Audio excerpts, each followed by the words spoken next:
Pues si gustan, iniciamos. Bueno, pues muy buenas tardes a todas y a todos. Sean bienvenidos, bienvenidas al seminario Ecología Política, Sufrimiento Socioambiental y Acción Política, que es posible gracias a la Universidad Intercultural del Estado de Hidalgo y al CIESAS Occidente, y que coordinamos la compañera Cindy, el compañero Edgar, el compañero Miguel y un servidor. Pues muy buenas tardes.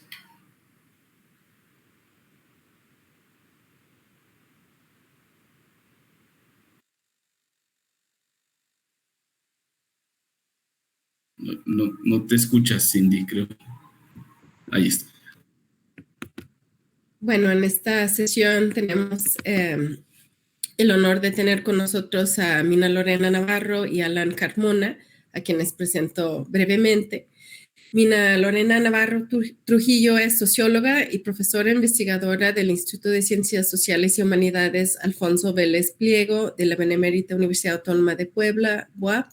Es integrante del Grupo de Trabajo Ecología Política en América Latina de Claxo, y también integra junto con Raquel Gutiérrez, Lucía Linsalata y Amaranta Cornejo el Seminario de Investigación Permanente Entramados Comunitarios y Formas de lo Político en el Instituto de Ciencias Sociales y Humanidades de la UAP.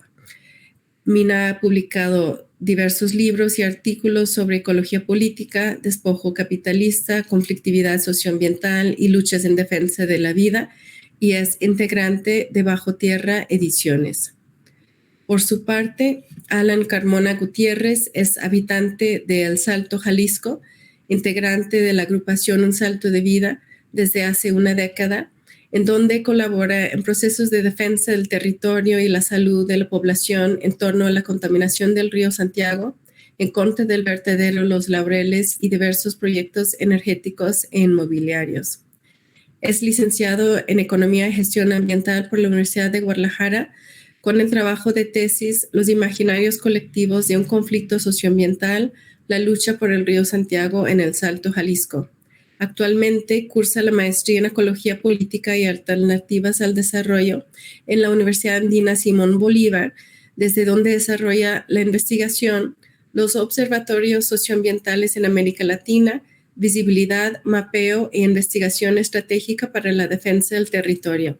Es parte también del Proyecto Nacional de Investigación e Incidencia PRONAI, Incidencia para la Regeneración Ecohidrológica y la Reapropiación Comunitaria en la Cuenca Alta del Río Grande de Santiago. Y pues muchas gracias, Mina y Alan, por acompañarnos en esta sesión.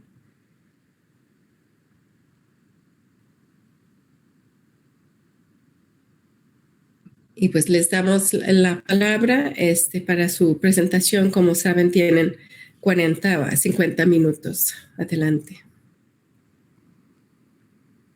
Muchas gracias, Cindy, por la introducción, por la invitación, a Oscar, al resto del equipo.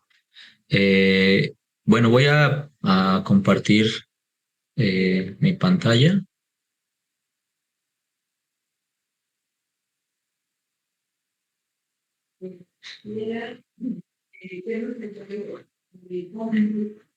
Bueno, iniciamos por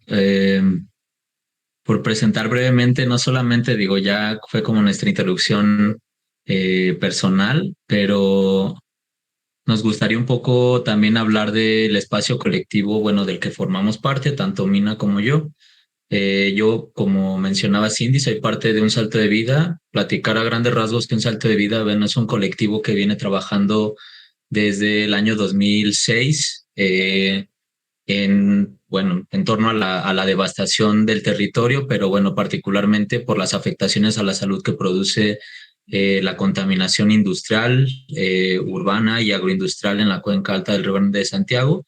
Y bueno, El Salto y Juanacatlán como algunos de los poblados de mayor afectación en la subcuenca del Ahogado. Y bueno, a partir de ahí empezó todo un proceso organizativo en contra también del vertedero Los Laureles, ¿no? Un gran basurero, el más grande del occidente del país, que operó durante 30 años y pretendían ampliarlo durante un tiempo más. y desde el año 2007 empezó ese proceso, ¿no? En contra de la empresa Capsa Eagle, y después, bueno, también se compaginó con todo un proceso organizativo en torno al Río Santiago, y particularmente algo que detonó esto fue la muerte del niño Miguel Ángel López Rocha en 2008, en donde, bueno, muchas más organizaciones y poblados se unieron, y a partir de entonces, bueno, es una larga trayectoria de lucha contra los megaproyectos y contra la imposición de la contaminación y modos de vida que impera en la zona por la actividad industrial. Entonces, bueno, eso a grandes rasgos lo que es de mi parte, y bueno, le paso la voz a Mina. Sí, gracias, Alan. Pues bueno, yo por mi parte quisiera contarles muy rápidamente que, bueno, la relación de trabajo con un salto de vida y este esfuerzo colectivo tan importante en este territorio en crisis, pues ya tiene algunos años, más o menos estábamos haciendo cuentas, y yo creo que son como 15 años en los que nos hemos venido encontrando a partir de distintos proyectos políticos, de investigación y de búsqueda también, ¿no? De distintos horizontes de sentido y de soluciones concretas, prácticas, parciales en torno al proceso de devastación que estos tejidos comunitarios vienen enfrentando. Y ahora, digamos, en este último tiempo, a partir de un proyecto de regeneración en la cuenca, que vamos a conversar sobre él también un poco más adelante, bueno, pues es que nos estamos volviendo a encontrar de forma mucho más cotidiana, sistemática, para pensar, ¿no?, una serie de cuestiones en términos de cómo ir construyendo una agenda de investigación y de intervención política desde este horizonte de reapropiación comunitaria. Yo en particular, bueno, lo hago con otras compañeras, participo en este proyecto desde un área de investigación, una comunidad de trabajo que se llama Entramados Comunitarios y Formas de lo Político, que es una comunidad que está anidada en el posgrado de Sociología del Instituto de Ciencias Sociales y Humanidades de la UAP. Yo vivo en Puebla y, bueno, pues desde este nodo de trabajo estamos colaborando, coproduciendo, generando una alianza de trabajo, de cariño, con un salto de vida, ¿no? Entonces, básicamente, digamos, desde ese trabajo colectivo es que hoy queremos presentarles una serie de cuestiones, de avances parciales que hemos venido teniendo en estos últimos 3, 4 años de trabajo colaborativo, ¿no? Y que, bueno, pues queremos aprovechar esta ocasión y esta invitación especial que nos han hecho desde este seminario de Ecología Política, Sufrimiento Ambiental y Acción Política, para poderles compartir, cómo se han ido, ¿no?, coproduciendo este conjunto de ideas, de trabajos encaminados en este horizonte o hacia este horizonte de reapropiación ecocomunitaria. Entonces, bueno, quisiera arrancar ahora sí con la primer lámina, algo que conversábamos Alan y yo ya a la hora de irnos poniendo de acuerdo, ¿no?, en lo que queríamos contarles, que definitivamente es mucho lo que quisiéramos compartir, pero hemos ido también, ¿no?, tomando una serie de decisiones y seleccionando lo que conviene hoy poner sobre la mesa para también poder abrir la conversación con ustedes. Y bueno, una primera cuestión tiene que ver con esto que llamamos la producción de sentidos disidentes y nuestra propia localización epistémico-política en términos de poder transparentar cuál es el lugar de enunciación, desde dónde estamos hablando, desde dónde estamos siendo interpelados por esta crisis, este proceso de devastación, y eso, ¿no?, poder compartir cuáles son nuestras apuestas cognitivas, políticas, algo que es muy importante para nosotros en términos de que generalmente desde el conocimiento dominante que se, ¿no?, produce principalmente en la academia, generalmente se niega, ¿no?, el lugar de los lugares de enunciación y en este caso nos parecía muy importante partir desde ahí. Y bueno, hay una primera orientación en esto que les queremos decir, que es desde dónde estamos partiendo, ¿no?, y para qué de este proyecto y de esta apuesta política en términos de una apuesta que corre por un lado, por una dimensión más de investigación, pero que a la vez se conecta con todo un esfuerzo de intervención política y de generación también de transformaciones, de procesos de reconstitución del territorio y del tejido de la vida.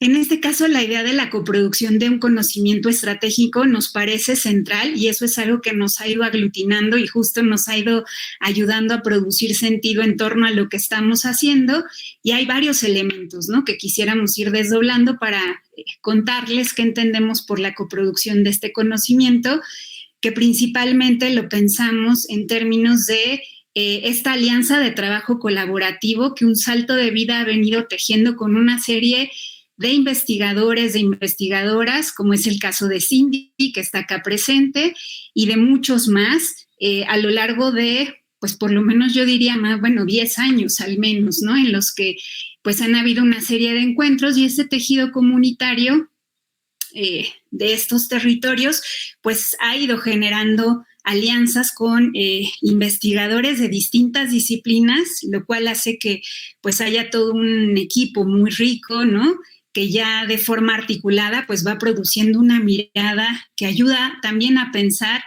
y a entender desde la complejidad de un territorio como este, y que son, digamos, disciplinas que van desde pues lo que se conoce como las ciencias duras hasta las ciencias sociales. Entonces, biología, hay biólogos, hidrólogos, ecotoxicólogos, sociólogos, antropólogos, en fin, ¿no? Son una serie de disciplinas, y que ahí el reto en este tejido, ¿no?, de trabajo colaborativo, pues ha sido cómo también nos vamos comunicando y cómo vamos enriqueciendo y ampliando una mirada que nos ayude a entender de una forma mucho más holística, más ecológica, más compleja, pues los desafíos, ¿no?, que se están enfrentando en este territorio. Y es una alianza que, claro, se ha venido dando a partir de distintos niveles de trabajo, de afinidad política, de colaboración, y dentro de esa colaboración hay algunos momentos donde se ha podido también coproducir, ¿no? En ese sentido, pues el papel de Un Salto de Vida ha sido fundamental como aglutinador y como convocante, ¿no?, poniéndose en el centro en términos de que finalmente son las poblaciones quienes están en esta primera línea de defensa, y desde ahí se va orientando qué tipo de conocimiento es útil y es estratégico para los procesos en lucha y en defensa del territorio.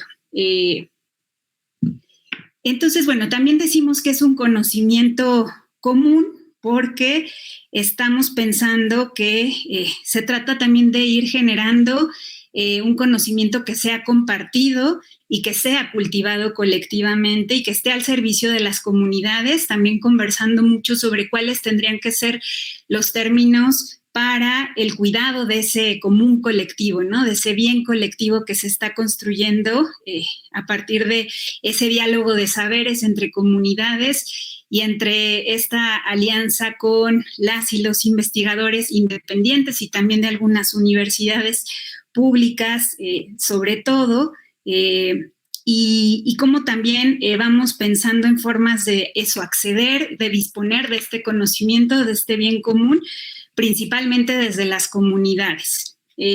Otra cuestión, de la que hemos hablado es que también se trata de un conocimiento situado en términos de que no nos interesa, como decía, invisibilizar el lugar desde donde se produce este conocimiento, sino al contrario, es un conocimiento situado, localizado en un territorio específico, y desde ahí hay una apuesta política muy importante con la cual estamos implicados en términos de la transformación y la reconstitución de este territorio de vida en crisis. También hablamos de que se trata de un conocimiento, como decía, estratégico en términos de cómo los objetivos y los propósitos que nos vamos proponiendo se van alineando con la propia defensa del territorio y los intereses y las apuestas políticas de las luchas en defensa de la vida que están organizándose en esta cuenca. Y finalmente hablamos también de que es un conocimiento crítico y que busca, ¿no?, tratar de hacerse cargo de las relaciones de poder y de jerarquía que también se vienen produciendo entre la academia y las luchas sociales, y conversar sobre esto y pensar cómo se construye horizontalidad en procesos de este tipo de coproducción, en donde no solo por decir que queremos ser horizontales es que ya la horizontalidad se da de facto, sino es un proceso que hay que estar construyendo colectiva y cotidianamente. Como ya decía Alan, parte, digamos, de lo que hoy vamos a conversar y presentarles se enmarca dentro de un proyecto que es de la incidencia para la regeneración ecohidrológica y la reapropiación comunitaria de la cuenca alta del Río Grande de Santiago, que es un proyecto de CONACYT gestionado a través de la UNAM, que es parte de estos programas nacionales estratégicos que con el actual gobierno se vienen impulsando, y dentro del eje agua es que este proyecto entra. Y lo entendemos nosotros también como parte, digamos, de un proceso de lucha que estas regiones de emergencia ambiental y sanitaria han venido dando desde hace muchos años, ¿no? Y que estos proyectos de algún modo, bueno, ayudan a visibilizar, a dar una especie de cobertura y también a poner, pues digamos, el foco sobre cuestiones que no podemos seguir soslayando y que son centrales para poder entender, ¿no?, cuáles son las complejidades del metabolismo del capital y cómo están habiendo una serie de zonas sacrificadas, ¿no?, en aras de este progreso capitalista. Y desde un salto de vida y con estos investigadores, pues hemos venido dando una discusión sobre la importancia de, digamos, aprovechar, ¿no?, esta posibilidad, este proyecto para poder posicionar, proyectar y que se den otras condiciones para una intervención multiescalar ante un problema que es de enormes dimensiones y que es fundamental, como decía, pues poder organizar una intervención que esté, digamos, a la altura del conflicto y de lo que aquí se requiere. Y pasamos a la siguiente, por favor. Y bueno, por otro lado, otra de las cuestiones importantes, ¿no?, de contarles de dónde estamos partiendo, cuáles son nuestros, digamos, lo que hace parte de este lugar de enunciación y de las orientaciones políticas de este proyecto, tienen que ver con contarles también un poquito, ¿no?, cuáles son esos ejes. Uno principal es el de la reproducción de la vida y de la interdependencia. Eso para nosotras ha implicado tratar de ir construyendo un punto de vista, un lugar desde donde mirar la realidad y pensar los esfuerzos de transformación ecopolíticos, ecológicos y políticos también. Y entonces, bueno, implica, por un lado, cuando hablamos de la reproducción de la vida, sacar a la luz todo lo que el desarrollo del capital niega cotidianamente, porque digamos que hay un ocultamiento, ¿no?, sistemático de todas estas áreas de trabajo, de energía humana, pero también no humana, que sostiene al capital. Entonces, por un lado, es como tratar de comprender y de develar estas áreas, estas zonas ocultas, estas condiciones de fondo del capital, sin las cuales el capital no podría garantizar su reproducción, pero también nos interesa ir más allá de eso, entender que hay muchos otros ámbitos de la vida que no están plenamente conectados a la lógica del capital y que son fundamentales para entender los procesos de lucha y los procesos de transformación y entender también cuáles son los desbordes de esto. Entonces, esta perspectiva nos ha ido ayudando como a ir componiendo, ¿no?, una mirada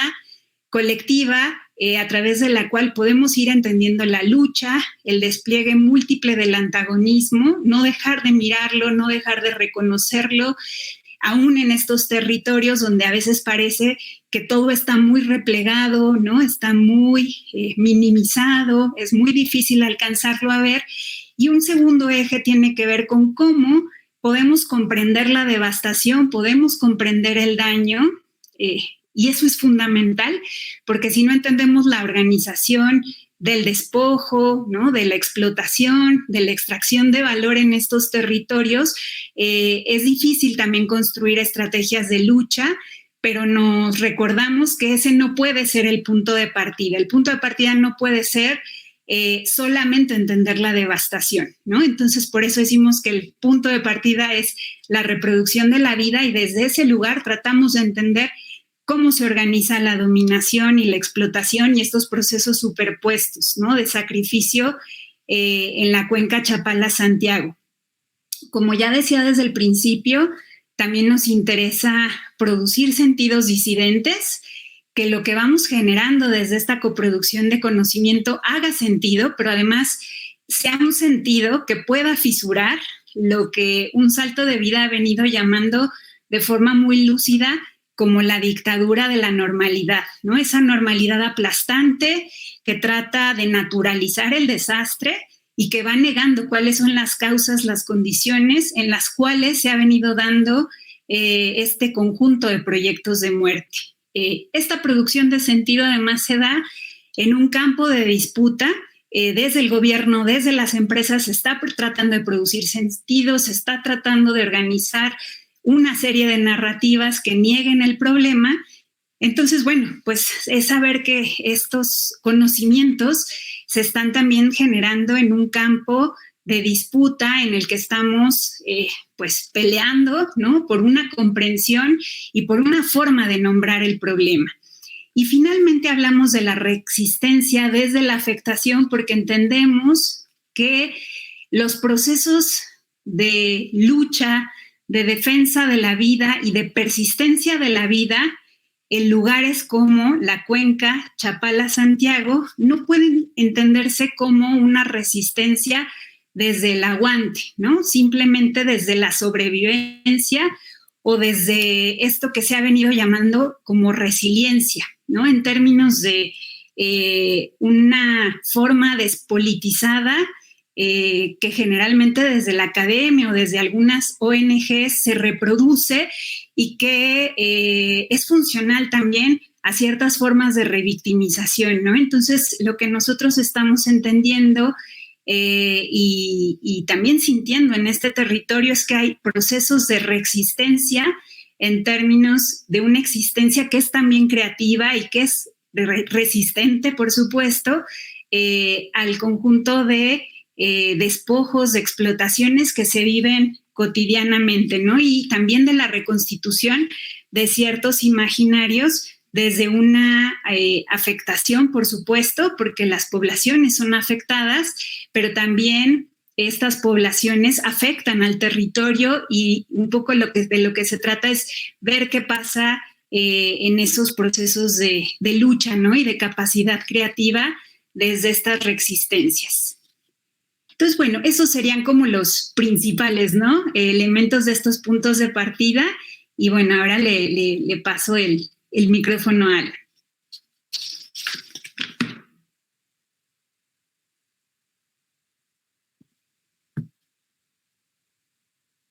Tu micro.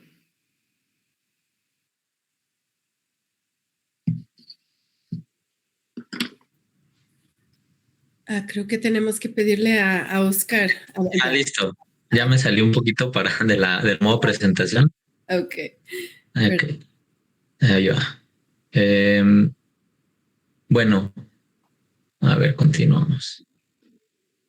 Bueno, en esta parte lo que hemos ido tratando de hacer, digo, tampoco es como una novedad. Yo creo que ha sido un proceso justamente, ¿no?, que desde un salto de vida y claro, también más organizaciones, investigadores e investigadoras hemos ido tratando de reconstruir, digamos, el rompecabezas de la historia del desastre, ¿no? En este momento estamos también tratando de dialogar entre la noción de devastación y la noción de desastre, que por ahora, bueno, lo estamos utilizando indistintamente, pero que, ejemplificando ahorita en la lámina siguiente, les diremos un poco de dónde viene esta idea, pero también entender un poco la devastación como un proceso y un desastre como la condición actual en la que vivimos, ¿no? Pero que, claro, que es el propio desastre por la acumulación de capital y la actividad industrial, el crecimiento urbano, el crecimiento de la agroindustria nos ha ido sometiendo, ¿no?, a las poblaciones que vivimos en torno al río Santiago y claro, de la laguna de Chapala.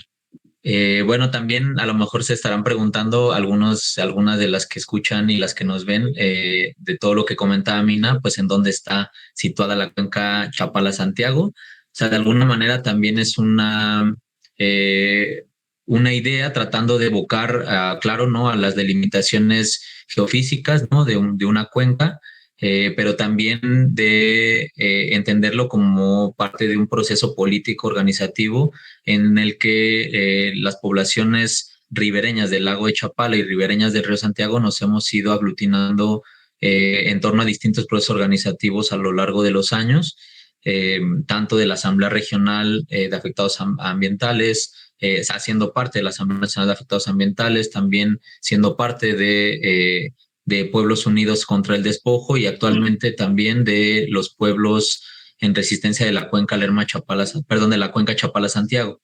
Entonces, bueno, aquí pueden ver que están delimitadas 3 subcuencas, y pueden ver tanto en la zona gris, que es la cuenca que se conoce como Río Santiago-Guadalajara.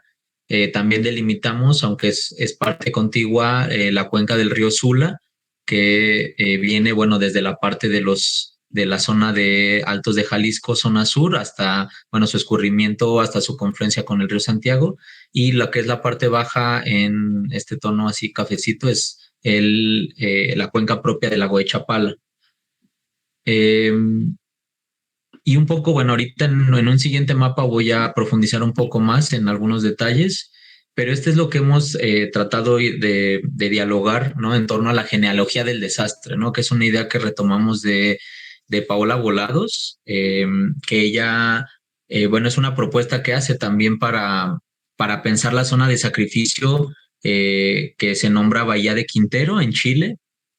Y también, bueno, entendemos esta genealogía del desastre como una forma de realizar una investigación con una visión socioecológica, ¿no? Poniendo en el centro esta relación que ha existido entre, bueno, las poblaciones con el territorio y cómo ha sido pervertida también por las dinámicas propias de lo que comentaba, ¿no?, de todo el proceso urbano agroindustrial. Y bueno, también esto pues para acercarnos a una historia contrapelo, ¿no?, evocando a Walter Benjamin y pensarlo también desde las afectaciones y las propias formas de reproducción de la vida que las poblaciones tenemos en torno a estos cuerpos de agua y al territorio en su conjunto. Y bueno, tratamos también de irnos mucho más atrás, no solamente al proceso de industrialización que ha traído la contaminación en los últimos 50 años, sino a todo un proceso de devastación del territorio de los últimos 150 años, ¿no? Que esto comienza, pues digamos, los megaproyectos importantes que cambiaron el paisaje, que cambiaron la dinámica del territorio y de las poblaciones, fueron las primeras grandes infraestructuras hidráulicas.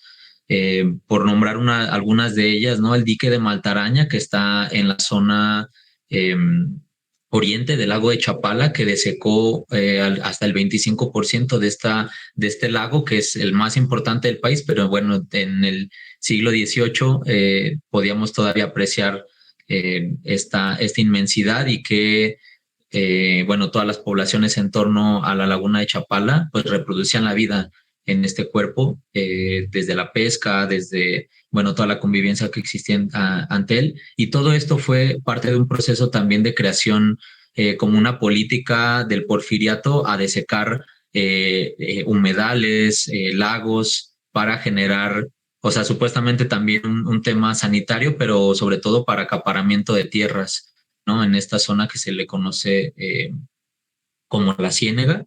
Y también, bueno, hubo una serie de megaproyectos de infraestructura hidráulica que fueron consonantes a la puesta en marcha de la planta hidroeléctrica en El Salto, ¿no?, que desde 1892 más o menos empezó a funcionar y que incendió los primeros focos de la ciudad de Guadalajara, pero que todo es, bueno, una serie de represas, tanto desde la presa Poncitlán, la presa del Salto, iban regulando para su funcionamiento y garantizando que la laguna de Chapala no bajara sus niveles para su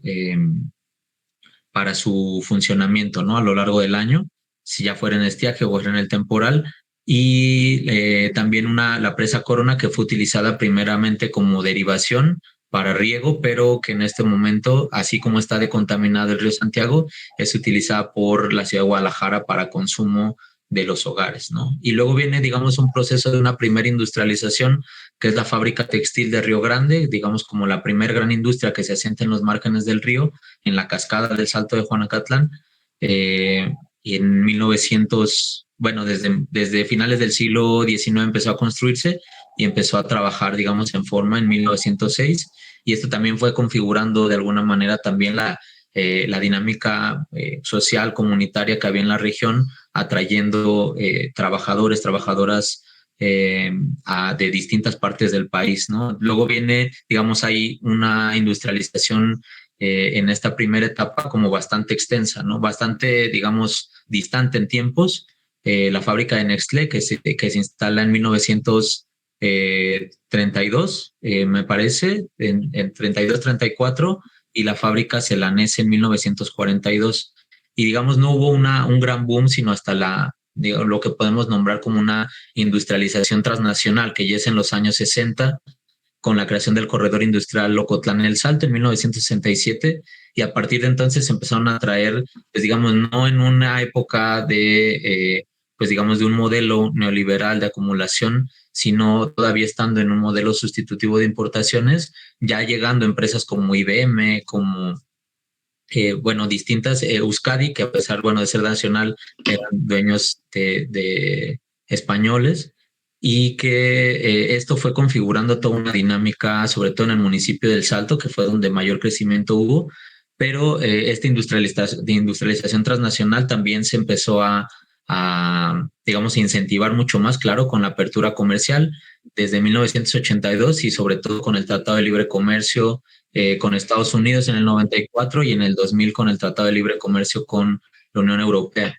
Entonces empiezan a llegar muchas más industrias, y ahorita, bueno, incluso sobre todo la investigación de Cindy nos ha hecho también, nos ha dado mucha lucidez para entender cómo ha sido todo este proceso, en donde podemos encontrar que en esta región de la Cuenca Alta existen alrededor de 750 industrias manufactureras, pero viene todo un proceso también de una agroindustria, de una expansión urbana con megagranjas de cerdos, con una siembra de agave indiscriminada, con el cambio productivo de las zonas agrícolas, con los paquetes tecnológicos de las transnacionales para exportación. Empiezan a crecer los basureros metropolitanos ya en los años, digamos, 80, y sobre todo en los años 90, no solamente el basurero Los Laureles, sino en toda la zona de Zapopan, también en la barranca del río Santiago. Y bueno, también para entender un poco lo que más adelante vamos a discutir sobre las zonas de sacrificio, pues entender que no solamente son proyectos, digamos, con una afectación socioambiental, sino también afectaciones en la dinámica propia de la tranquilidad de la gente, de cómo se vive en los pueblos, con la llegada, por ejemplo, del penal de máxima seguridad de Puente Grande, y con la instalación de Pemex de Occidente, que es, digamos, como la planta, después de 1992, que estalla la fábrica perdón, la planta de Pemex en Guadalajara, se traen al municipio del Salto esta infraestructura, y esto también, bueno, va generando toda una dinámica, bueno, tanto el penal con extorsiones, militarización, igual que Pemex, el huachicoleo, etcétera. Es decir, es una zona totalmente vigilada, controlada, cartelizada, que bueno, pues no da posibilidades de tener modos de vida de manera mucho más amplia, digamos, a nivel comunitario, como se tenía anteriormente. Y por último, identificar, digamos, como una última etapa de intensificación urbana agroindustrial, en donde en todo sentido, digamos, ya también por el socavamiento del agua superficial y subterránea por parte de la industria manufacturera, está migrando ahora a una industria logística. Está instalándose, por ejemplo, las centros de distribución más grandes de Amazon, de Mercado Libre y de las propias fábricas, que ya no dan para producir, y hay un intento del gobierno del estado por garantizar esta continuidad en la producción manufacturera. Sin embargo, vemos esta migración, digamos, esta forma de industria que también va condicionando las dinámicas regionales, ¿no? También hay, bueno, una segunda fiebre del agave. Por todos lados hay una deforestación inmensa, una siembra de aguacate también en toda la región, que el gobernador Enrique Alfaro presume que ahora, como está certificado y que está en posibilidad de exportar a Estados Unidos, pues bueno, esto también ha traído consecuencias graves en la presión a las zonas boscosas. Y por último mencionar, bueno, también está la zona de las berries, ¿no? Esta producción de la agricultura de postre, también como le llaman aquí los compañeros, en toda la zona de la ribera del lago de Chapala, pero también nos llama la atención que los proyectos de saneamiento también se están entendiendo como proyectos de despojo, tanto del agua, ya no solo del agua sucia, sino del agua limpia, perdón, sino del agua tratada, o entre comillas, y que está siendo utilizada para garantizar el crecimiento industrial y la continuidad de la producción manufacturera en esta región, y no necesariamente para una mejora de las condiciones del territorio. Y aquí, digamos, ya con detalle pueden ver brevemente, para no extenderme demasiado, que esta es, digamos, la zona de mayor conflictividad de la Cuenca Alta, que es en torno a la zona metropolitana de Guadalajara, lo que ven en gris. Toda la zona agroindustrial es lo que ven en estos tonos como naranjas, que son tanto las berries como otro tipo de agricultura intensiva en invernaderos, en megagranjas de cerdos, en producción de tequila. Y bueno, todas las represas que se pueden ver a lo largo del cauce del río Santiago, que son 17 represas con distintos usos, tanto de derivación para riego como de producción energética, que pueden ver en estos puntos amarillos, también para garantizar el abasto de la zona metropolitana de Guadalajara a través de estos canales, que es el canal de Atequiza y el acueducto Chapala-Guadalajara. Y bueno, vemos, esta es digamos, como la gran zona de desastre. El Salto, como ven aquí en esta zona que marco, que están en negro estos polígonos, son las industrias manufactureras que tienen una mayor concentración, ¿no? A pesar de que hay, bueno, una gran cantidad de industria en toda la zona metropolitana, en la zona sur y en la Cuenca del Hogado es donde mayor intensidad sobre todo de procesos de mayor riesgo y contaminantes existen. Y bueno, este es también, digamos, uno de los productos que se vienen trabajando a partir de un proyecto que vamos a comentar al final, y que bueno, particularmente fue elaborado por nuestra compañera Estefanía Villanueva, como parte de la investigación que se realiza en conjunto. Y bueno, ya por último, digamos, en esta etapa que me toca a mí, o sea, lo que estamos intentando es generar un debate conceptual también sobre cómo se ha nombrado este tipo de zonas en donde existe una alta toxicidad e intensificación de la actividad del capital. Y que en los últimos años, sobre todo en este sexenio, se ha dado esta discusión a partir de ciertos funcionarios que han estado en el gobierno federal, particularmente lo que, digamos, Víctor Manuel Toledo, a través de un artículo en La Jornada, nombró como los infiernos ambientales, y que lo presentó en la mañanera y todo esto. O sea, en realidad, sin hacer un ejercicio exhaustivo de definir y de caracterizar cómo son estas regiones, bueno, es que de todos modos, de una u otra manera, pues consigue la visibilidad a ese nivel, pero pues claro que hace falta demasiado por visibilizar en estas condiciones en las que él nombró ciertas regiones, ¿no? Y bueno, en realidad lo que ahora se nombra regiones de emergencia sanitaria y ambiental, pues es algo que viene trabajándose desde hace mucho tiempo, desde la Asamblea Nacional de Afectados Ambientales. También, sobre todo, yo creo que en el punto en donde más discusión hubo de la diferencia de ciertas regiones a diferencia, por ejemplo, en donde hay una mina que contamina, donde hay un solo basurero que contamina, donde hay una fábrica que contamina, como en las distintas mesas temáticas del Tribunal Permanente de los Pueblos, Capítulo México, nos fuimos encontrando diversos pueblos en donde estábamos en muchas mesas temáticas, por ejemplo, en temas de basura, en temas de agroindustria, en temas de contaminación por industria manufacturera, en temas de expansión urbana, etcétera, y que es lo que pueden apreciar, digamos, en el fondo de este mapa, como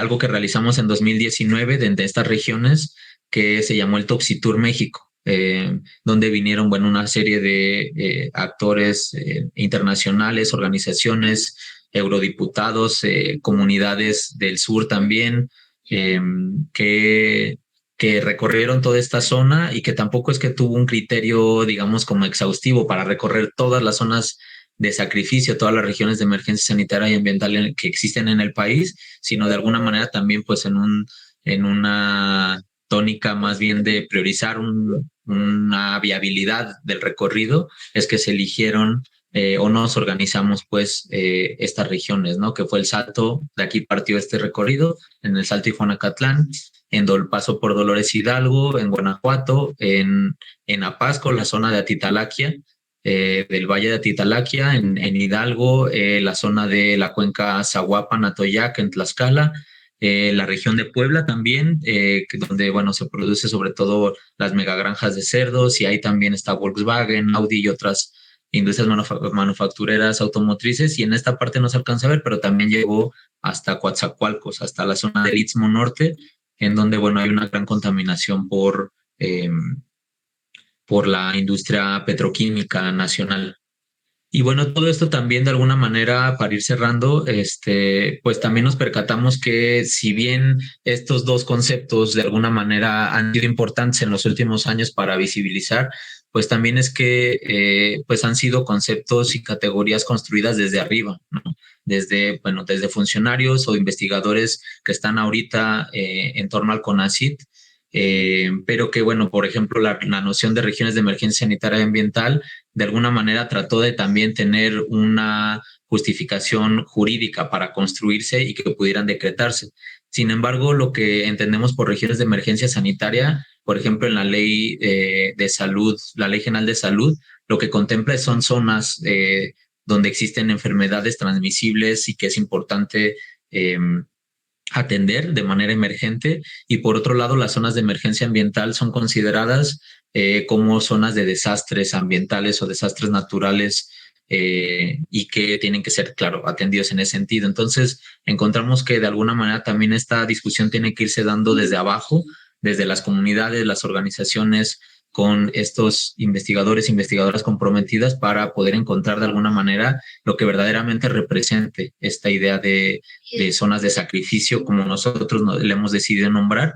Sin embargo, también vemos que hay un uso excesivo de esta categoría, y que por encontrarse una zona contaminada por una u otra situación, no, claro que no podemos decir que no es una zona de sacrificio, es una zona de sacrificio para el crecimiento económico, para la dinámica del capital no se interrumpa, y que lo que vemos son poblaciones totalmente prescindibles.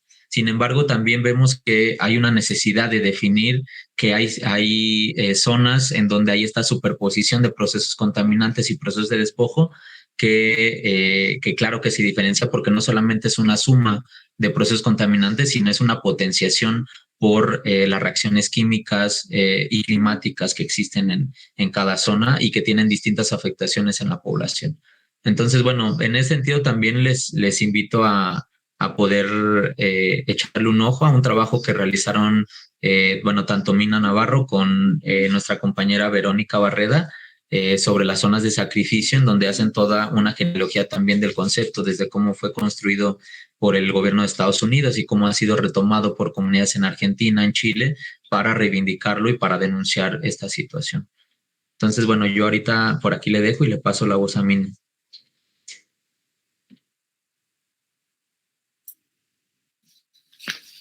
Sí, y bueno, para ir pasando ya a la última parte de nuestra presentación, como hemos titulado también, ¿no?, esta charla, hay un eje muy importante que tiene que ver, ¿no?, una apuesta conceptual, política, de irle poniendo nombre, irle poniendo palabras a este proceso de lucha de estas comunidades en resistencia ya desde hace mucho tiempo.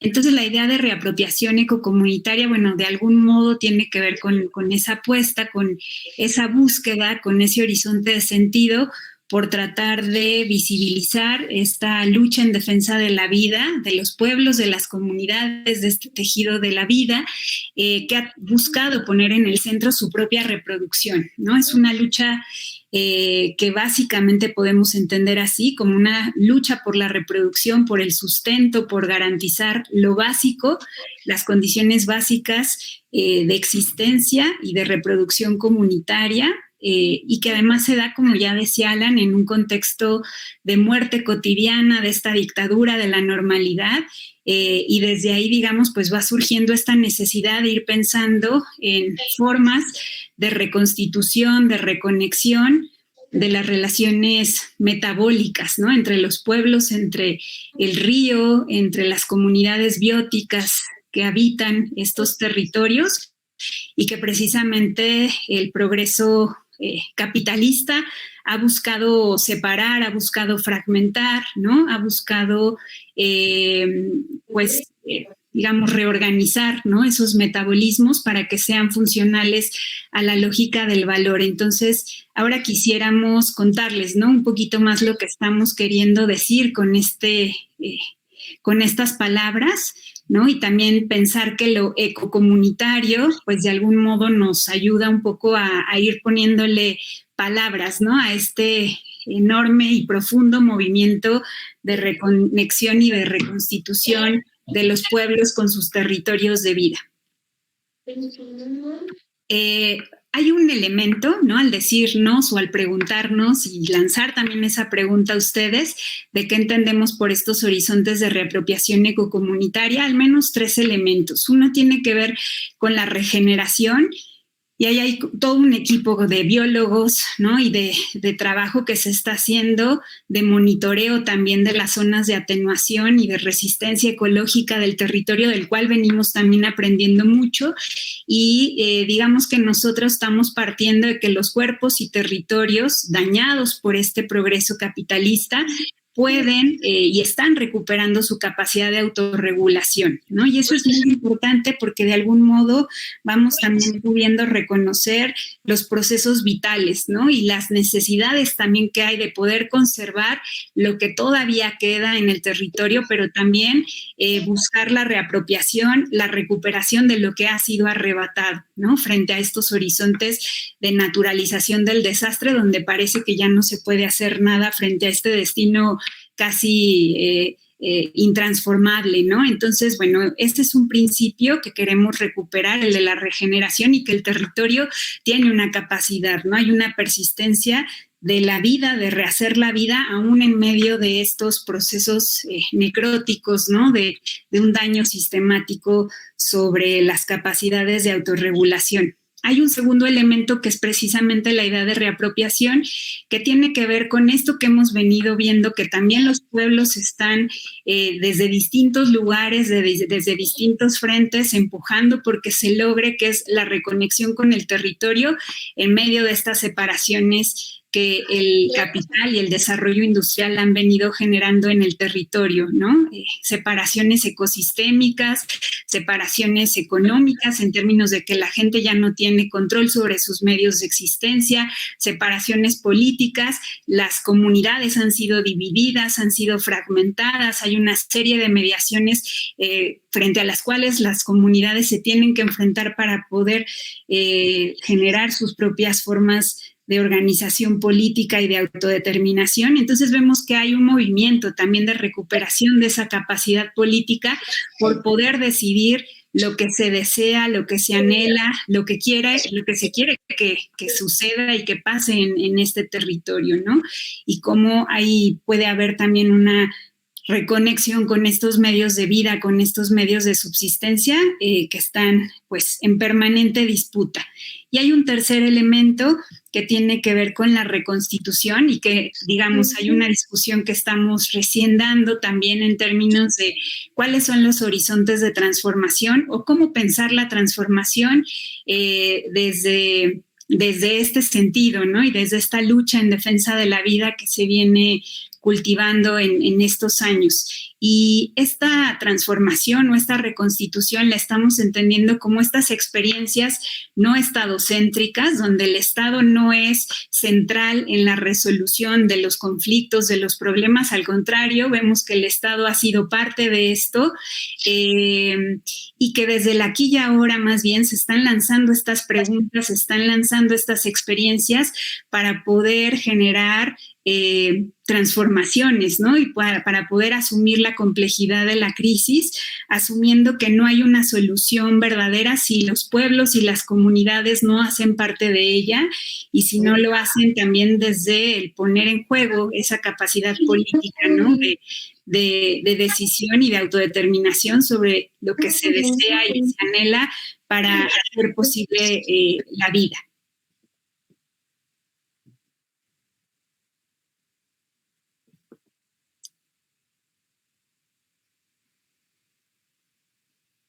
Ok, hay más en el micrófono. Bueno, ya por último, esta es, digamos, nuestra última lámina. Solo decir que, bueno, hay distintos proyectos en marcha. En realidad lo que hemos tratado de construir desde un salto de vida es le llamamos como nuestra columna vertebral o nuestro eje, ¿no? De la organización y de la lucha, que es, o lo vemos, digamos, metafóricamente como que el río es nuestro cauce y que los distintos afluentes son nuestros proyectos, procesos que van encauzándose a un fin común, ¿no? Porque en algún momento también pues, por inexperiencia, porque era lo que se necesitaba en ese momento, por distintas situaciones, se fue atendiendo demasiado agendas externas, ¿no? Es decir, que nos invitaban a que un proyecto así, que a una charla, que a apoyar en una tesis, que a una entrevista, etcétera, pero que ahora en los últimos años lo que hemos tratado de hacer es, bueno, se aceptan demasiado estas colaboraciones, se aceptan todas las manos que puedan venir a colaborar en estos procesos eh, y que siempre y cuando vengan a aportar a los procesos en marcha, ¿no? Y algo que ahorita, digamos, como son 3 ejemplos muy concretos, porque decimos nosotros, somos como un 100 pies y cada proyecto va siendo parte de este cuerpo, ¿no? Y lo que es el Observatorio del Despojo y Disputas Territoriales que venimos, digamos, como construyendo desde hace algunos años, eh, está también enmarcado de alguna manera en el proyecto del PRONAI, del que venimos hablando, y que, digamos, como a diferencia, hemos estado dialogando con muchos observatorios y algunas diferencias importantes que queremos resaltar, pues es un observatorio, digamos, pie a tierra, construido entre las comunidades y las organizaciones y coproduciendo la información que es necesaria para cada una de estas luchas y procesos que se observan, con un énfasis no en el proceso organizativo, sino en el proceso de despojo. Es decir, hacer posible la investigación estratégica de la que venimos hablando, que vaya abonando al fortalecimiento de las estrategias tanto jurídicas como organizativas, pero en realidad todo termina siendo la decisión de la comunidad con la que colaboramos en cierto proceso, en cierto caso, la que decide cómo aprovecha y cuál es el tipo de información que requiere para continuar el proceso de defensa del territorio. Entonces, bueno, eso a grandes rasgos lo podemos dejar aquí. Esperemos que haya otros momentos para poder compartir los avances, cómo estamos configurando los expedientes de caso, etcétera, y que podamos tener también, digamos, una plataforma pública interactiva, etcétera, ¿no? Es lo que está en planes, pero ahorita ahí lo que se está trabajando de manera importante son también desde sistemas de información geográfica, investigación, recuperación de documentales oficiales, ¿no? Que haga parte de estos procesos de defensa que menciono. Y bueno, hay muchas actividades que están ahí, se hacen visitas continuamente a los sitios, digamos que son parte de los casos y que se dialoga con las poblaciones y se hacen los recorridos con ellas. Bueno, ahí lo dejo por el tema del observatorio y el tema de la investigación sobre sufrimiento ambiental, que también está enmarcada en el PRONAI y de alguna manera articulada con el observatorio, nace de una necesidad del colectivo de entender no solamente cómo es que la gente está sufriendo y padeciendo, digamos, para poder fortalecer esta victimización que existe de muchas maneras, en nuestro caso, por los niveles de enfermedad y los niveles de mortalidad asociados a la contaminación industrial, sino también de alguna manera para asociarlo con esta noción que mencionaba Mina sobre la dictadura de la normalidad y cómo la idea de sufrimiento ambiental de alguna manera también nos puede dar luces de por qué las poblaciones no se organizan, que es una pregunta que en este punto, o sea, tenemos 1000 respuestas para ello, pero de alguna manera también queremos sistematizarlo y entenderlo no solamente con nuestros cercanos, nuestras cercanas en el pueblo, aquí en El Salto y en Juanacatlán, sino a llegar un poco más allá a ciertas poblaciones y colonias que a diferencia de otras investigaciones no se les suele dar voz. Por lo general lo que vemos es que en los conflictos socioambientales o las disputas territoriales o como se le quiera nombrar a estos procesos de lucha en defensa del territorio, por lo general a quienes se les da la voz, a las que se les entrevista, es a las organizaciones, a los pobladores, las pobladoras organizadas.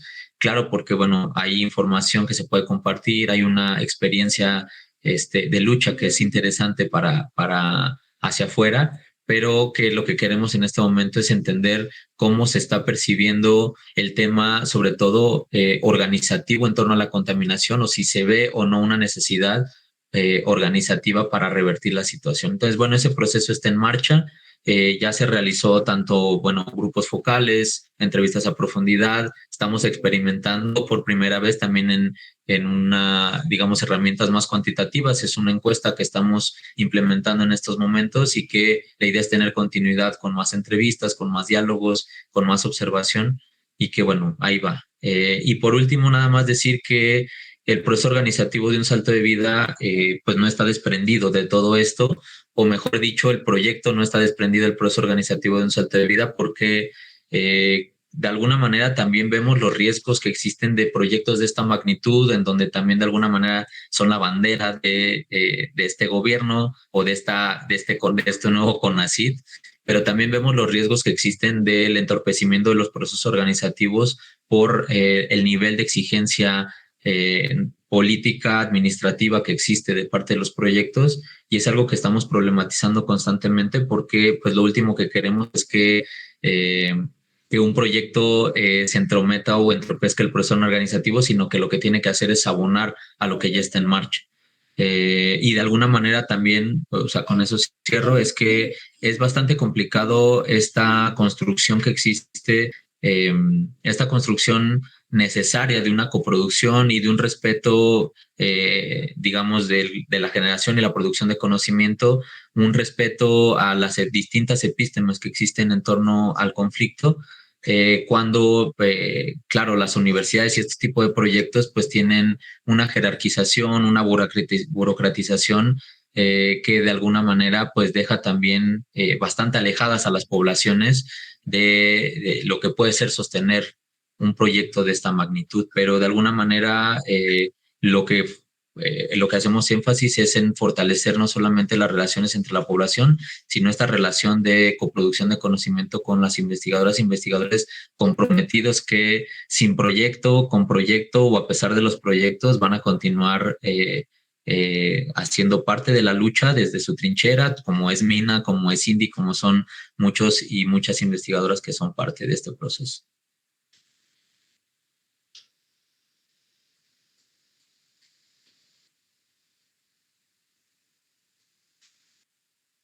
Y bueno, muchas gracias.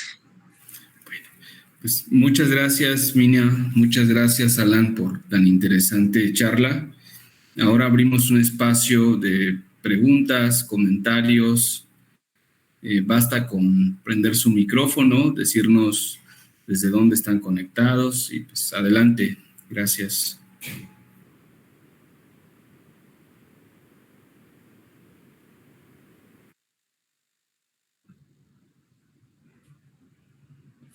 Bueno, sí, mientras se animen otros.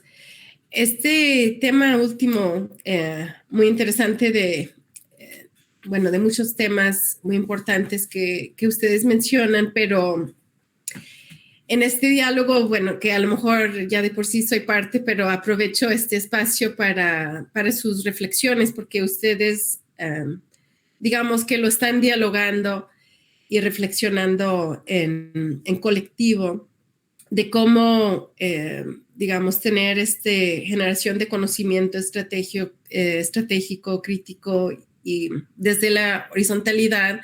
Pero mi pregunta va en torno a, digamos, la apuesta de los proyectos nacionales estratégicos hacia la incidencia, y a lo mejor para quienes ya de por sí buscábamos, digamos,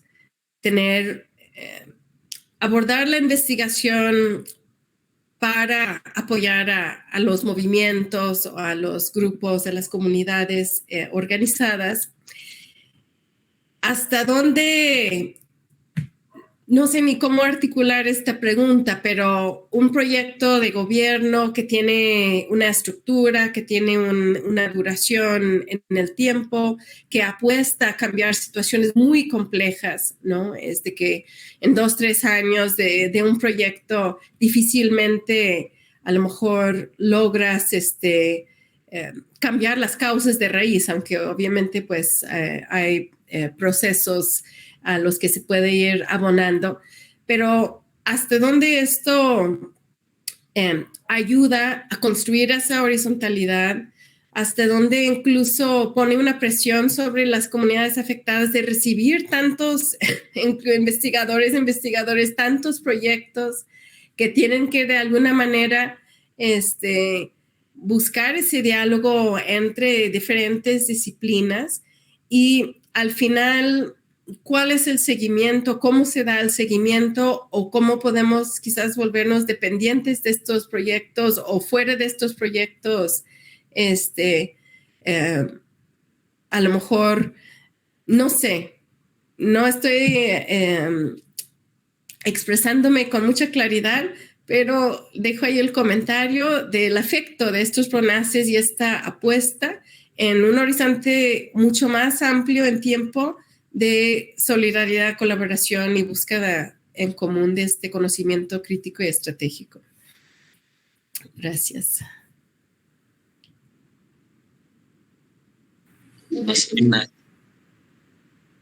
¿Cómo se va a hacer por bloque o cómo hacemos? Como gusten, si quieren otro comentario, otra pregunta, y pues, Maritza, miren, se animó. Adelante, Maritza, gracias. Hola, buenas tardes.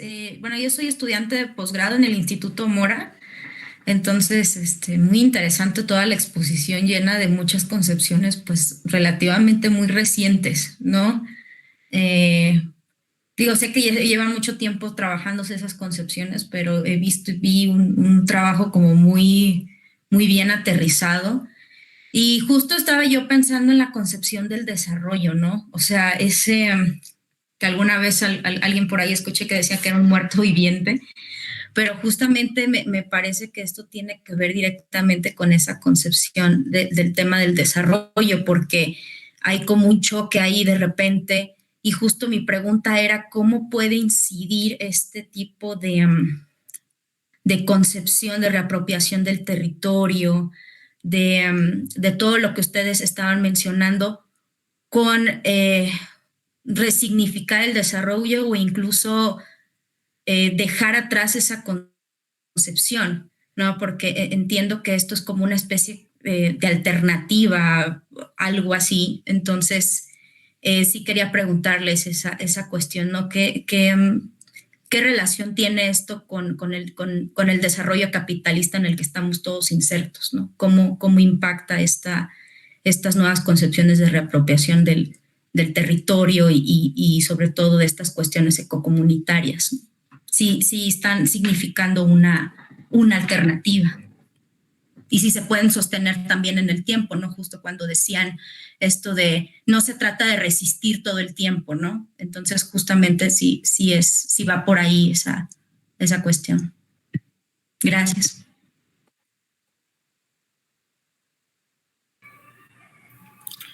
Bueno, pues, si quieren participar, o acá Diego también tiene otra pregunta y otro compañero también. ¿Cómo ven? ¿Entramos a estas, Mina? ¿Quieres empezar o le doy? Tú dale, Alan. Bueno, Bueno, respecto a la pregunta de Cindy, pues, bueno, hemos ido caminando, ¿no? Ya desde hace varios años contigo y hemos también, pues, también ido cambiando la relación respecto a los procesos en los que estamos insertos, tanto, bueno, tú desde tus espacios como el colectivo, y vemos también, o sea, cómo de alguna manera la institucionalidad repercute en las relaciones que existen, ¿no? Pero que a final de cuentas se ha ido construyendo una confianza entre sujetos, ¿no? Entre personas, entre seres humanos sintientes que nos afectamos, que nos enojamos y que también nos aprendemos a querer, ¿no? Y eso, o sea, de alguna manera creo que lo que nos ha podido hacer sostener estos trabajos es la confianza, ¿no? La confianza sabiendo que no va a haber una traición, que no va a haber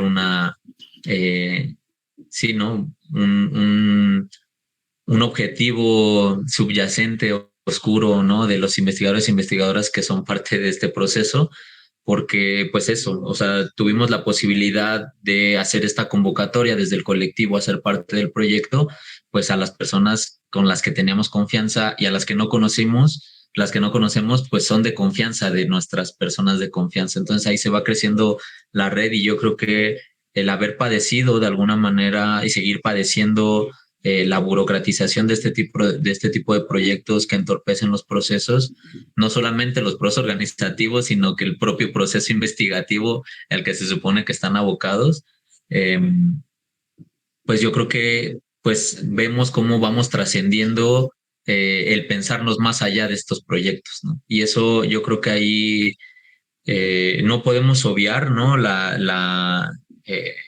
Pues la hegemonía que existe en la producción de conocimiento desde la academia y las instituciones universitarias, pero que sobre todo pues aprender a vernos entre sujetos y con esa confianza nos permite trascender de alguna manera las dificultades y sabiendo que, no sé lo que mencionaba, ¿no? Sin o a pesar de este tipo de proyectos podemos continuar porque sabemos que nuestra idea trasciende cualquier tiempo de cualquier gobierno y eso no se limita nuestra lucha.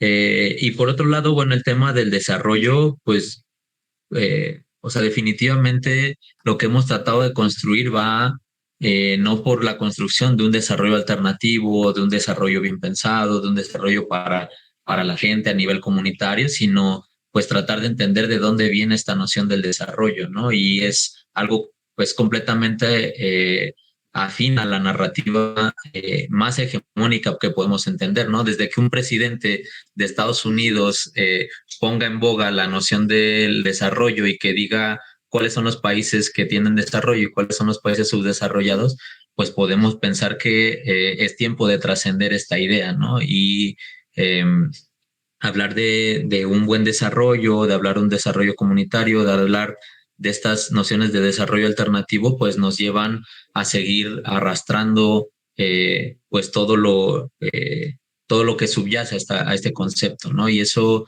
creo que hay que preguntarnos desde las comunidades y desde cada colectividad cómo entendemos nuestro bienestar y hacia dónde queremos transitar, hacia dónde queremos romper con esta relación entre la sociedad y el territorio, y que no tiene nada que ver con la instrumentalización que se hace desde la noción del desarrollo, tanto para las poblaciones como para los bienes comunes naturales.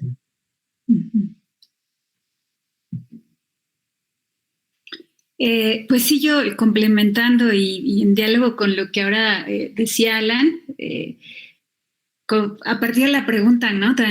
tan importante de Cindy, que yo creo que es primero partir de pensar esa pregunta como una pregunta abierta sobre la que tenemos que seguir conversando y que nunca realmente se cierra en este periodo, ¿no? de ejercicio y aplicación de este proyecto. Yo al menos lo que he aprendido, y digamos que una de las condiciones, ¿no? Consideraciones de los PRONACES para que se aceptaran estos proyectos en los territorios era la idea de que hubiera un sujeto comunitario fuerte, ¿no? Y yo creo que eso es central porque realmente son proyectos que por el alto nivel de burocratización, lógicas, ¿no? Que realmente son desgastantes por los mecanismos, ¿no? de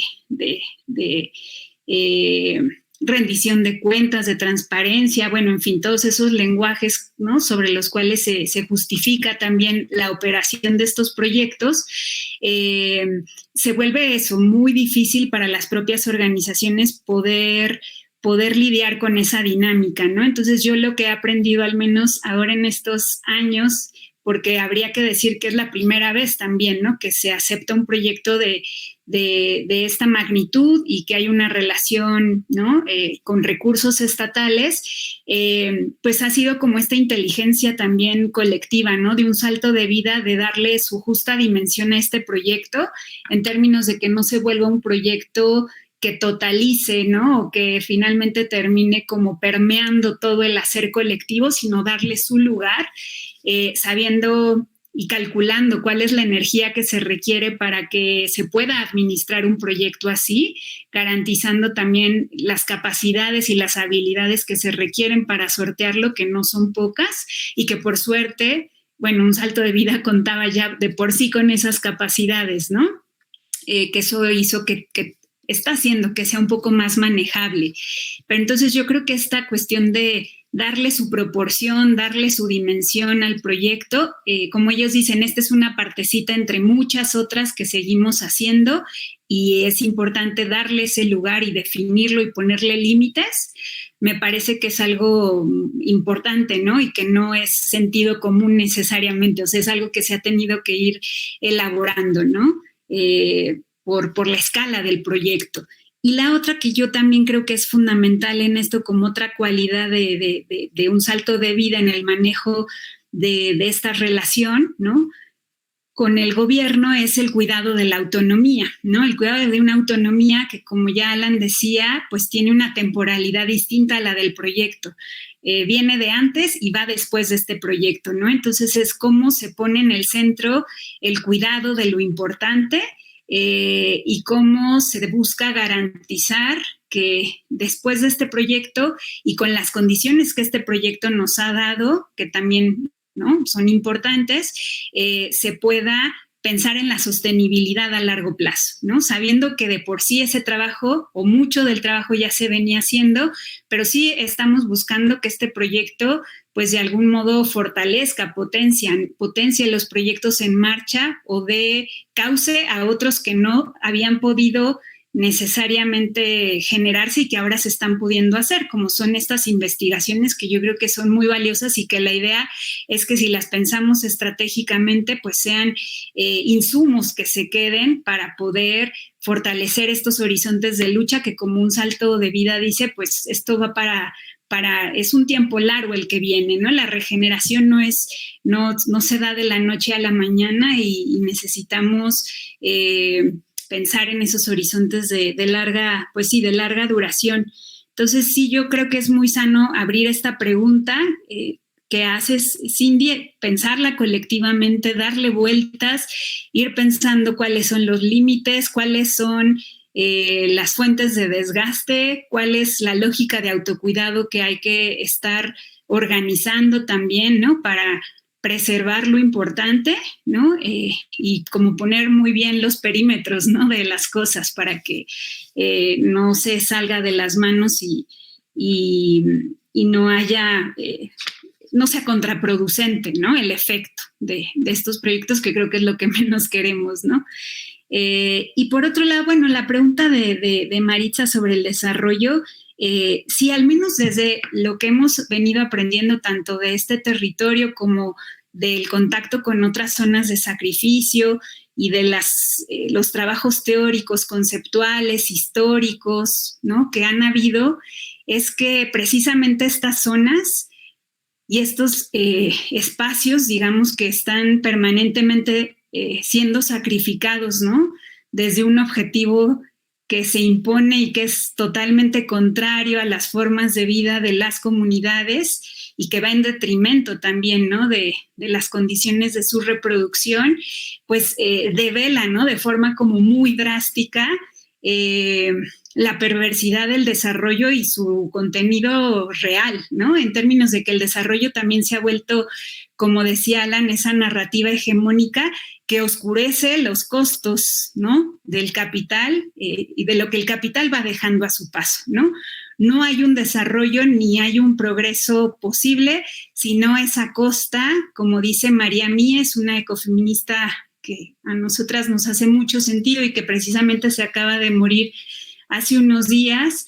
Ella decía, no hay un progreso posible sin la regresión también de muchos pueblos, de muchas comunidades, de territorios enteros, ¿no? No hay una cosa sin la otra. No podemos pensar en el marco de las relaciones capitalistas una relación de reciprocidad, ¿no? Entonces, y el desarrollo es como ese velo, ¿no? Que oscurece cuáles son esas formas de operación del capital de unos cuantos a costa de las mayorías, ¿no? En términos de trabajos, de energías humanas y no humanas, y que es importante como dejar que ese velo se caiga, ¿no? Para poder alcanzar a mirar ese contenido, ¿no? Destructivo, parasitario, de las relaciones del capital a lo largo, bueno, de la historia, no solo de ahora, ¿no?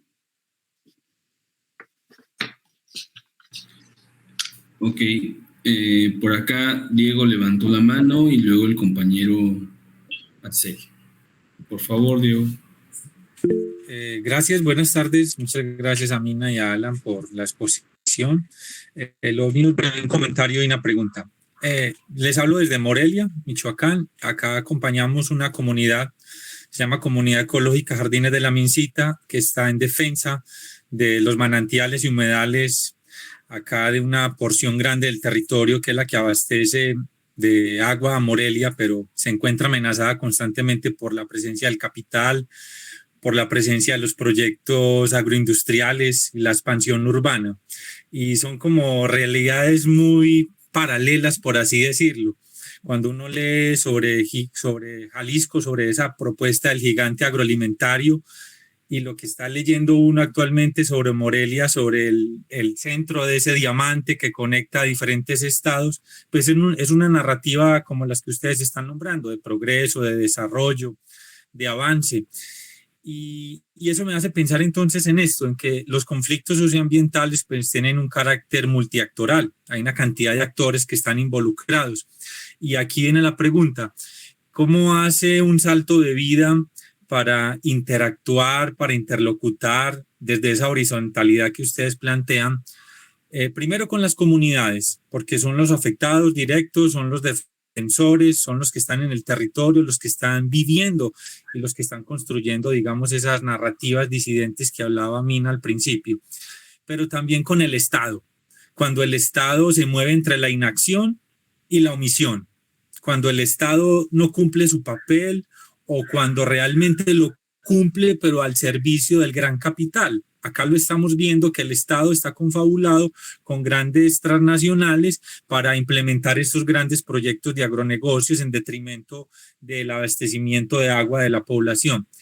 Y el otro actor fundamental, pues, es la academia que ha cumplido un papel, digámosle que más bien ausente, que últimamente y no con muchas experiencias exitosas, ha logrado, digamos, sensibilizar a un grupo de intelectuales, de investigadores que se están comprometiendo con las comunidades y con las organizaciones.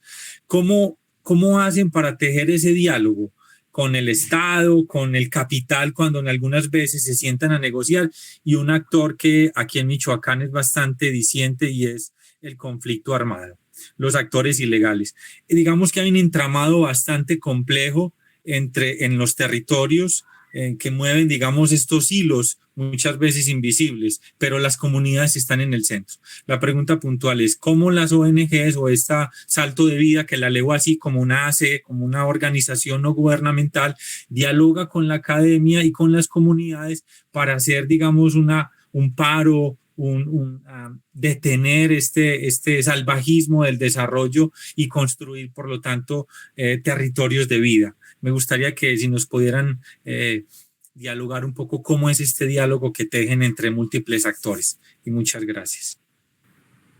Gracias, Diego. Adelante, compañero. ¿Qué tal? Buenas tardes. Les agradezco por su presentación. Sin duda muy relevante, ¿no? Y bastante nutrida la información que nos dieron. Yo, igual que el compañero anterior, los estoy siguiendo desde Michoacán, nada más que yo desde La Piedad. Soy estudiante de la maestría en Geografía Humana del Colegio de Michoacán y tengo dos preguntas. Una que va un poco en relación con lo que ya comentaba el compañero, que sería... ¿Cuáles son como que las dificultades que ustedes han encontrado que se presentan en estos procesos de reapropiación ecocomunitaria? Y la otra, una pregunta que incluso el compañero Alan dejó un poco al aire al final de su participación, cuando comentaba sobre cuáles han sido los motivos que ustedes encuentran para que las comunidades no participen o no interactúen o no se sumen a estos procesos de reapropiación. O sea, una sería entonces guiada a las comunidades que sí se deciden organizar y reapropiarse de su territorio, y cuáles han sido esas dificultades, y la otra sería qué motivos son los que impiden que las comunidades se organicen y se reapropien de sus territorios. Sería todo. Muchas gracias. Pues, si gustan. No voy a tratar de ser breve en esta primera pregunta porque es bastante amplio, ¿no? Digamos, empiezo por la parte final de tu pregunta. También, a lo mejor eso no se entendió del todo al principio en la presentación del colectivo, que pues si bien está constituido como asociación civil desde el 2006, es una figura que dejamos de usar digamos, como institucionalmente, o que configure la organización misma, o cómo está constituido pues el hacer diario del colectivo, ¿no? O sea, porque al final de cuentas se inició como un salto de vida con una idea muy ingenua, ¿no? En ese momento de crear una asociación civil para tener cierta representatividad ante el Estado, para que se hiciera escuchar la población. Sin embargo, eso vimos que no hacía diferencia y que, pues al contrario, ¿no? Se sometía a una lógica de diálogo, de mesas de trabajo, de tiempos y formas que el Estado impone, ¿no? Y eso, pues de alguna manera, pues desde entonces ha trabajado sin financiamientos, autogestionado, y no hay, digamos, una jerarquía institucional, no hay puestos, o sea, somos un desmadre, pero un poco ahí intentando organizarnos a la manera en que nuestros tiempos y capacidades nos van dando, ¿no? Entonces, o sea, podemos ver que el colectivo forma parte tanto algunas personas que hemos tenido la posibilidad, el privilegio de estudiar, hasta tener una formación profesional. Ahí decía Mina, ¿no? O sea, hay tanto compañeras médicos, compañeras abogadas, biólogas, pero también hay amas de casa, hay campesinos, hay ejidatarios, hay trabajadores, obreros, exobreros, etcétera, ¿no? Es decir, hay una pluralidad bastante importante, y eso, pues de alguna manera también es como una pequeña representación de la comunidad, de cómo está constituida en esas contradicciones incluso, ¿no? Entonces, eso es importante entender de cómo la relación con otras comunidades se va dando, porque pues de alguna manera también hemos observado cómo otras ONGs externas a la comunidad, que vienen de la ciudad, que vienen de otros lugares, pues también pervierten los procesos organizativos, los acaparan, los capitalizan, pues generan sus propias dinámicas, ya no solamente el tema de financiamiento, sino el tema de cómo se relacionan con las comunidades. Eso es lo que nos parece importante resaltar, de por qué no nombrarnos desde ahí como una ONG, ser críticos a esta forma de relacionarse con las poblaciones.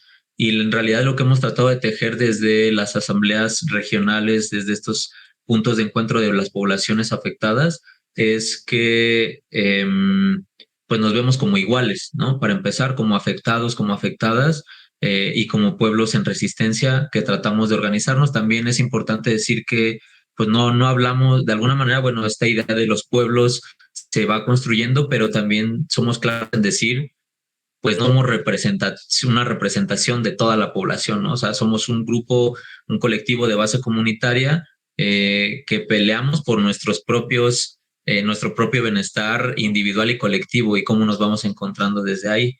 Entonces, esta idea también del acompañamiento, esta idea de lo externo, del acompañar hasta cierto punto y después ya no nos toca, pues lo que tratamos de hacer es una resistencia regional, ¿no? De alguna manera esta es como la idea que queremos hacer a partir de la construcción de una idea de región, ¿no? Que eso también ha llevado su tiempo.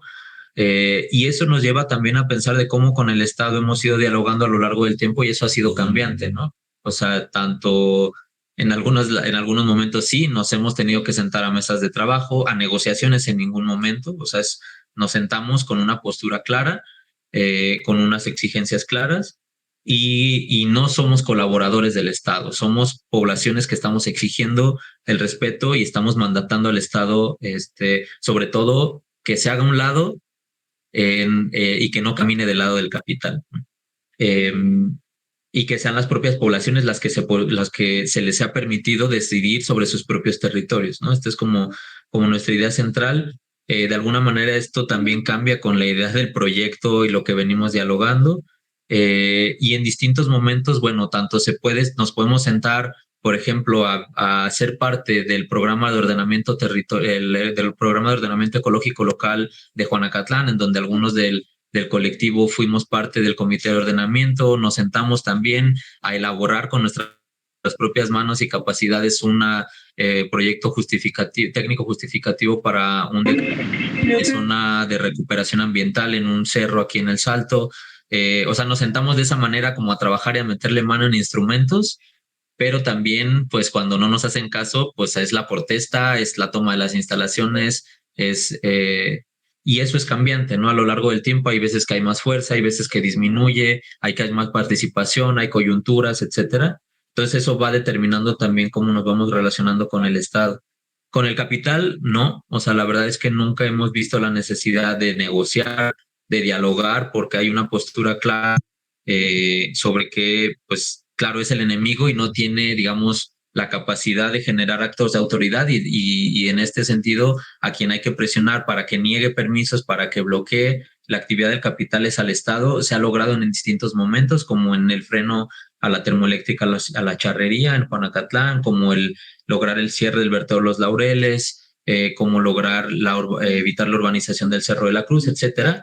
Entonces, con el capital hemos decidido que no nos relacionamos.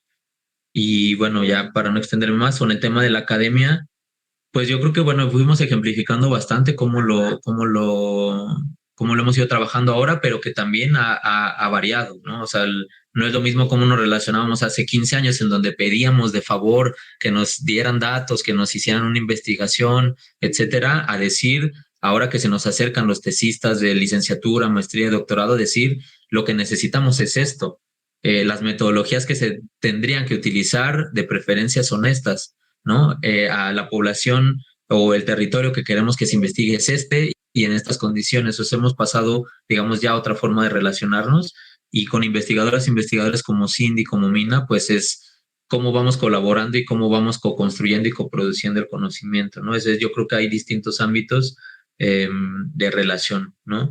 Y pasando, bueno, a la pregunta del compañero de Morelia, las dificultades por la reapropiación, bueno, pasan, yo creo que es algo que nos faltó hacer énfasis de alguna manera en el papel que juega la defensa del territorio, ¿no? Digamos como un primer esfuerzo importante que nos posibilite reapropiarnos de otra manera del territorio, pues pasa por evitar que ciertos procesos de despojo nos generen un punto de no retorno, ¿no? Hay, por ejemplo, cerros que se han urbanizado, que se han construido torres, edificios, fraccionamientos.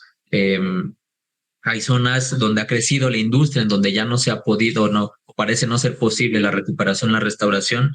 Y en los lugares donde se ha podido evitar la expansión del capital, pues son espacios que también, no solamente un salto de vida, sino que las distintas comunidades, pues nos enfrentamos a otras disputas locales, ¿no? Tanto con ejidatarios, con propietarios particulares, porque piensan que por ser propietarios, ¿no? Ya sean ejidatarios, ya sean comuneros o ya sean particulares, tienen el derecho a decidir sobre el territorio y sobre el bienestar de la población, ¿no? Y eso es lo que hemos ido, digamos, como tratando de hacer demasiado énfasis. Han sido muchas discusiones, muchas disputas con estos propietarios y sobre todo con ejidos, ¿no? Que tienen, pues de alguna manera también son autoridad en el territorio y que pues también con esta idea muy, digamos, muy patriarcal, muy machista de presentarse como los propietarios, como los dueños quienes deciden y que no importa, ya seamos jóvenes, ya sean mujeres o ya sean otros no propietarios, los que deciden y que son ellos, ¿no? Esa idea hemos ido tratando de irla como desarmando y ha tenido resultados en algunos ejidos en donde también algunas compañeras han sido parte de la mesa directiva como mujeres que se han enfrentado a los megaproyectos en sus propias comunidades y a los propios digamos, como machos ejidatarios que en las asambleas no les posibilitan o les tratan de impedir el uso de la voz. Y bueno, a ver, ya me estoy extendiendo un poco, pero son importantes estas preguntas. También, bueno, el por qué la gente no se organiza. Hay múltiples razones, ¿no? O sea, somos una población proletaria, somos una población que trabaja 10, 12 horas, jornadas, y me refiero a la mayor, bueno, a mucha de la población que trabaja en la zona industrial o que por no trabajar en la zona industrial va a Guadalajara, se traslada 2 horas, 3 horas y bueno, otras de regreso. O sea, es una población cansada, que hay que cuidar a enfermos, que tiene que velar a los muertos, que tiene que ver, bueno, por digamos, como la papa, ¿no? El pan de cada día. Y que también está desencantada por haber sido parte de procesos organizativos que no han llegado a un buen fin o porque también se piensa desde la inmediatez, ¿no? Esto de alguna manera es algo que venimos observando desde hace tiempo y que con este ejercicio de investigación sobre sufrimiento ambiental y procesos de desafección queremos entender de mejor manera. Y la gente que sí se organiza por otro lado, pues es también, o sea, es bastante, o sea, hay mucha organización en la población.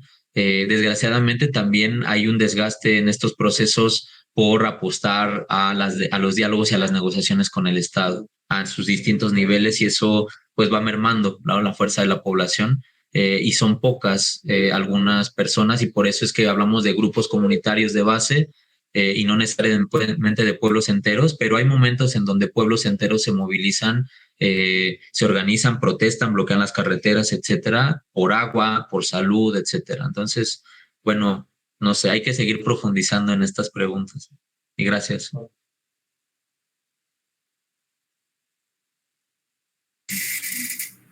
Bueno, pues creo que estamos sobre el tiempo. ¿Algún último comentario, Cindy? Edgar, Miguel o Mina.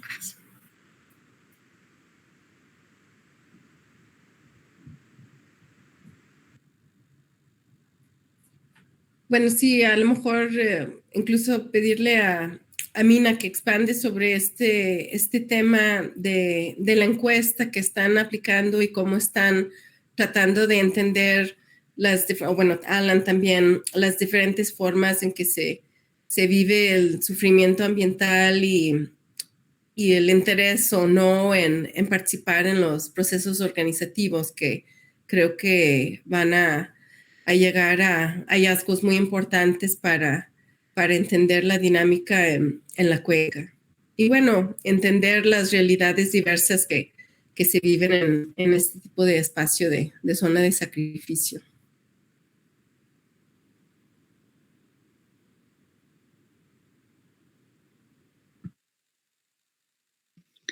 Sí, pues esta es una investigación que para mí, desde mi punto de vista, es realmente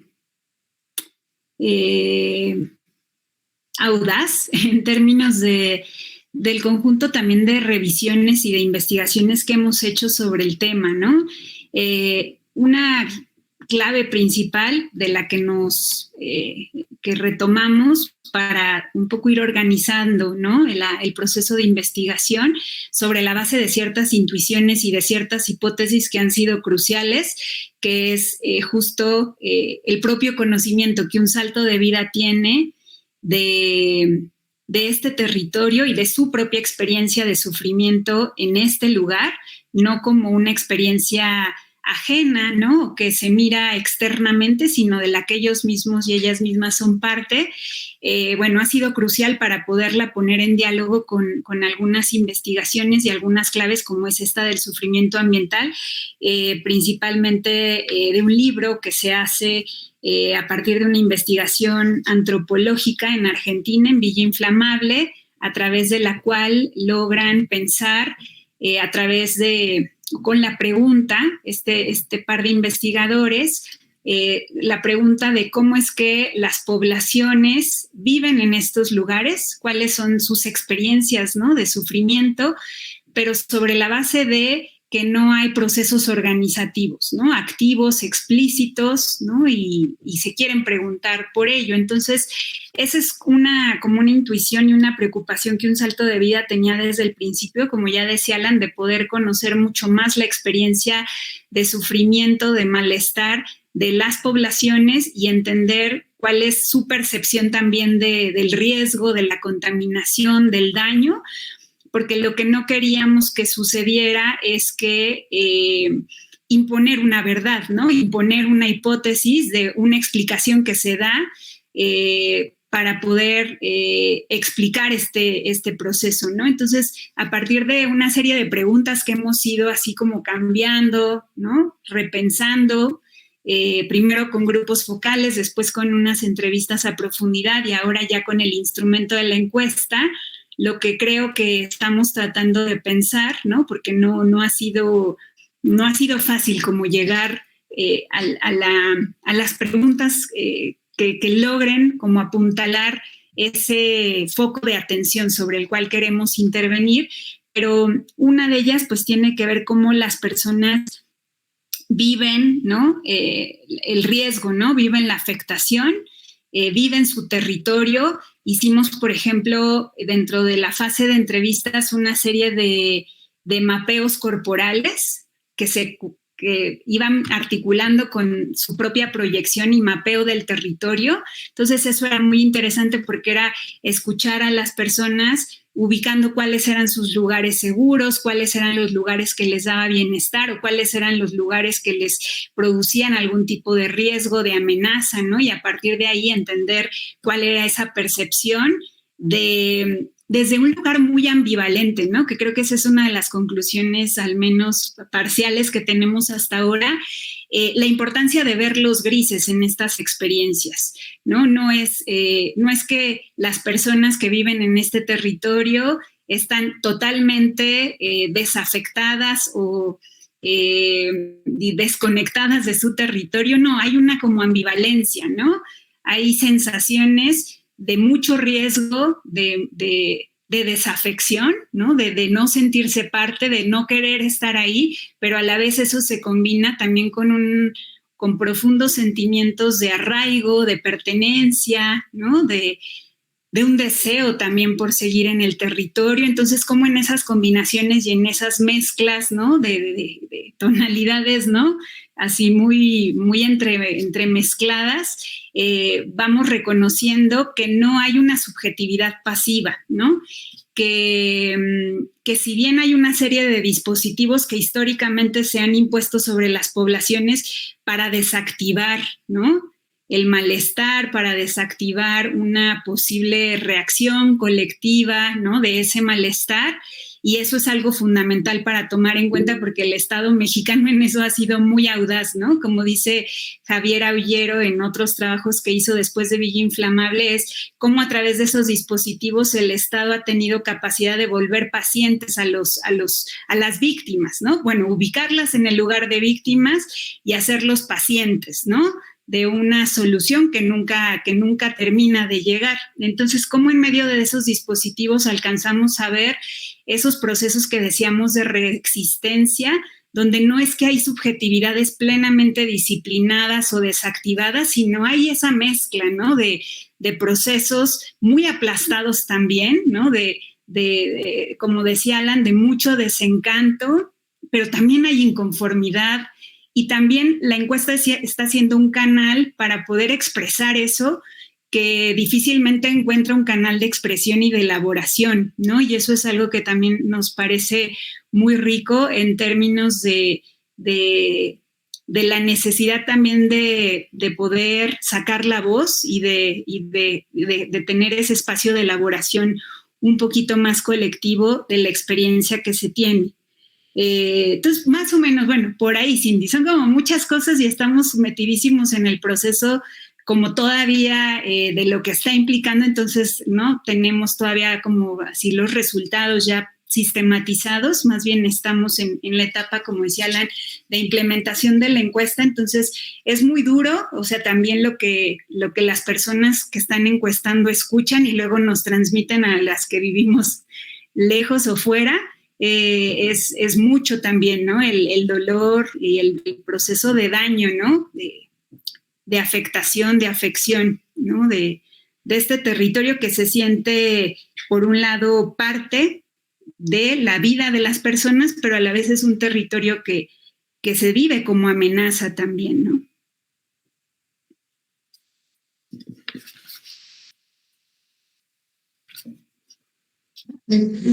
Solo por agregar algo muy breve es que también de alguna manera esta idea de que está, bueno, de estas tantas ideas que están surgiendo en torno a la encuesta y a cómo la gente percibe el propio conflicto o la propia disputa que hay en el territorio, nos lleva justamente a complejizar y a cuestionar la idea del conflicto socioambiental como tal, ¿no? Como se está entendiendo tradicionalmente, de que son poblaciones que se organizan, que están en medios de comunicación, de que están frente al Estado, frente a ciertos actores, y que, pues de alguna manera, como romper esta noción tradicional de lo que es un conflicto social o socioambiental en estos términos, nos hace ver cómo son un montón de poblaciones, como decía Mina, ¿no? Que no son pasivas, que están tratando de hacer frente de una u otra manera,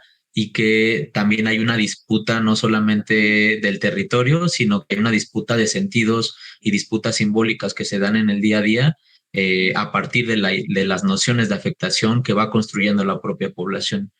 Y que esto de alguna manera a veces también va dando cuenta de cuando las poblaciones se movilizan, que parecieran espontáneamente, que surgen de la nada, cuando exigen agua para su colonia, cuando exigen una atención a la salud, cuando exigen ciertos servicios, pues es que no surge sin ningún sentido, ¿no? Sino que hay una rabia contenida y hay un hartazgo generalizado, y la gente se da cuenta porque habita los espacios, ¿no?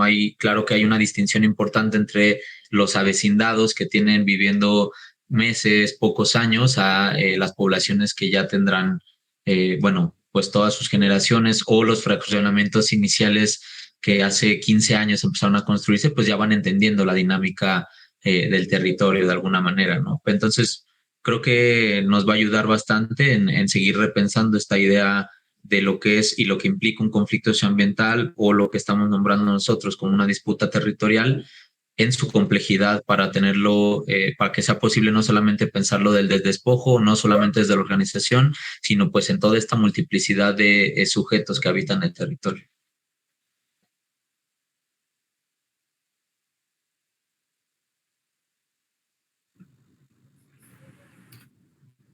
No, pues muchísimas gracias yo creo que es un excelente cierre estas reflexiones. Muy rico el diálogo. Sí, yo también. Creo que el tiempo es muy corto y siempre surgen preguntas y preguntas. Ojalá esto nos siga manteniendo en diálogo, conversando, ¿no? Y nos puedan acompañar en alguna otra ocasión, Mina, Alan, ¿no? Este es un espacio que construimos entre todos y es de manera, pues, dialógica, ¿no? Entonces, bueno, pues sin más, pues las invitamos a las siguientes sesiones. Nuestras sesiones del seminario son mensuales, regularmente son a fin de mes. Y bueno, pues tenemos nuestra página de Facebook, un canal de YouTube, o también un correo por ahí que se difunde en los carteles de cada sesión. Y pues muchas gracias, Mina, por estar acá con nosotros, y Alan también. Y muchas gracias a todos por su compañía. Gracias, Cindy.